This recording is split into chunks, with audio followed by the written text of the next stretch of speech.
आज की एक और बड़ी खबर, और ये दिल्ली से चीन के नागरिक की गिरफ्तारी को लेकर खबर है।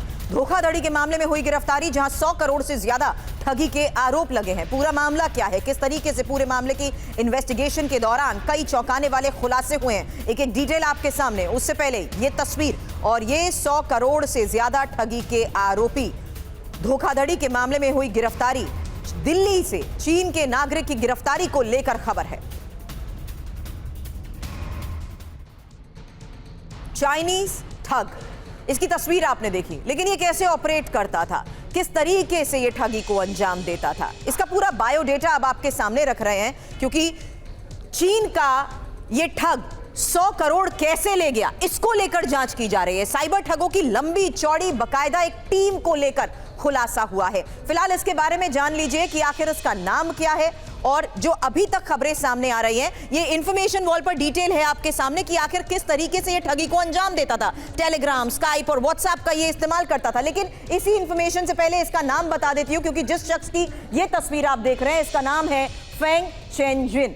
ये चीन के गुआंगडोंग का निवासी है, और दिल्ली इसका जो पता है, दिल्ली में रहते हुए ये कहां से ऑपरेट कर रहा था, ये जानकारी भी सामने आ चुकी है। हालांकि 100 करोड़ की ठगी के इस मामले में जिस तरीके से पूरे आरोप लगे हैं इसके ऊपर, इसकी क्राइम कुंडली भी क्या कोई है, क्योंकि जिस तरीके से दिल्ली पुलिस ने निवेश के नाम धोखाधड़ी करने वाले चीनी नागरिक की ये गिरफ्तारी की है, आरोपी को 100 करोड़ रुपए की ठगी के मामले में ही गिरफ्तार किया गया है। फिलहाल पुलिस आरोपी फेंग जेनचिंग से लगातार सवाल जवाब कर रही है, और पुलिस ने आरोपी के पास से ठगी में इस्तेमाल किए गए मोबाइल को बरामद किया है।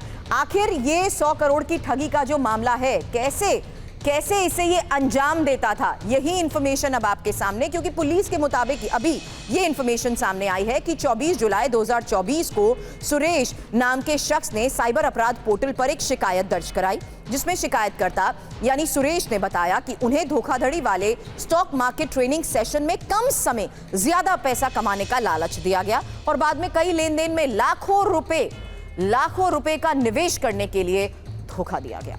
आपको बताते हैं पुलिस आरोपी तक पहुंची कैसे। दरअसल 24 अप्रैल 2024 को ही 1.25 लाख या 1,25,000 रुपए की ठगी की जो खबर सामने आई, उसमें जांच में टीम को एक रजिस्टर्ड मोबाइल फोन मिला। इसमें टीम फेंग शेनजिंग तक पहुंची। दिल्ली के ही सफदरजंग एनक्लेव में रहने वाले चीनी नागरिक फेंग को उसके कब्जे से एक मोबाइल फोन बरामद होने के बाद गिरफ्तार किया गया।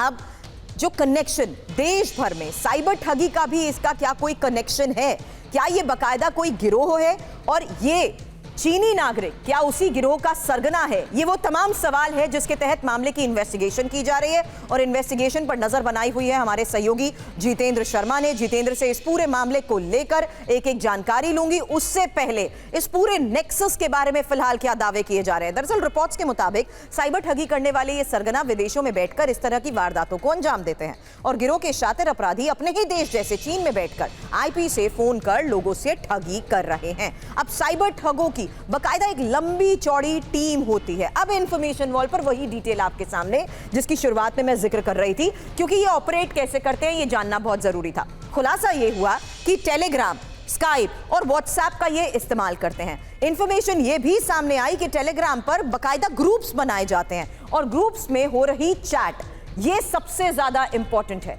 इसमें इंपॉर्टेंट ये बात भी सामने आ रही है कि आखिर कम समय में ज्यादा पैसा कमाने और लुभावने ऑफर जो ये देते हैं, उसको देखते हुए भी पूरे मामले की जांच की जा रही है। लेकिन इस बीच एक लेटेस्ट इंफॉर्मेशन, और ये इस वक्त की ब्रेकिंग न्यूज है, जहां एनफोर्समेंट डायरेक्टरेट कर सकती है 100 करोड़ की धोखाधड़ी के मामले की जांच। अब मनी लॉन्ड्रिंग में हो सकती है जांच। दिल्ली पुलिस ईडी को पूरे मामले की जानकारी देगी। तो जिस तरीके से इस पूरे मामले की इन्वेस्टिगेशन के तहत जेन से की जा रही पूछताछ के बाद 100 करोड़ की ठगी के मामले में जांच हो रही है, उसी को देखते हुए इस वक्त की ये लेटेस्ट न्यूज है, जहां मनी लॉन्ड्रिंग में हो सकती है पूरे मामले की जांच। पर्टिकुलर केस के अंदर फर्स्ट लेयर के अंदर जो हमारा कंप्लेनेंट है, उससे 11 अकाउंट्स में इन्होंने पैसे ट्रांसफर कराए थे। उन 11 अकाउंट्स को जब हमने चेक किया तो फर्स्ट लेयर के अंदर हम लोगों को करीब 35 करोड़ रुपीस की ट्रांजैक्शन मिली है, और अब हम सेकंड लेयर पर काम कर रहे हैं। जो फिगर हमको अभी प्रेजेंटली सेकंड लेयर में जाने से अराउंड 100 करोड़ के आसपास के ट्रांजैक्शंस दिख रहे हैं। उसके आगे भी लेयर्स हैं, इस पर काम चल रहा है। पैसा अल्टीमेटली हमारे केस में कहाँ जाएगा वो अभी हम इन्वेस्टिगेशन जब करेंगे तो हमको पूरा पता चलेगा। बाकी जो STF नोएडा जहाँ पर ये पहले अरेस्ट हुआ था 10 महीने अंदर है, उस केस में पर्टिकुलरली उन लोग ने STF नोएडा ने ये बोला कि ये पैसे अल्टीमेटली उनके केस में बिटकॉइन में ट्रांसफ़र हो जाते हैं और फिर चाइना भेजे जाते हैं। यानी अब खुलासा जितेंद्र ये हो चुका है कि कैसे पैसे ठगी के जरिए कमाए गए और पैसा चीन तक पहुंचाया गया।